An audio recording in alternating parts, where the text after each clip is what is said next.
Жаңалықтардың қалай манипуляция жасайтынына қарапайым мысал. Жақында бір ақпарат шықты. Байеке Кедейеке кітабының авторы Роберт Кийосаки банктерге 1,2 миллиард доллар қарыз екен деп. Сол-ақ екен, көптеген комментаторлар жарыса жазып, өзі ақша табуға үйретеді, сөйте тұра өзі болса сонша қарызға батып қалды деп күле бастады. Ал тек қана аздаған адамдар ғана сонда банк ақымақ па, оларға бәріне миллиард бере бермейді ғой, олай болса мұнда бір мән бар шығар деді.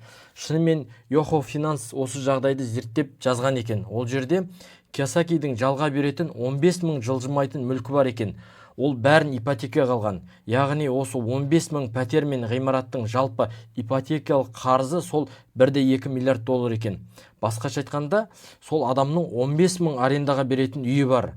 Енді ойлаңыз, осындай деталь жаңалықтың мағынасын біраз өзгертіп жіберді. Сондықтан бауырлар, әр нәрсені өз басыңмен ойланып қабылдау керек. Бірақ мен Кийосакида ешқандай проблема жоқ, бәрі керемет деп айтпаймын.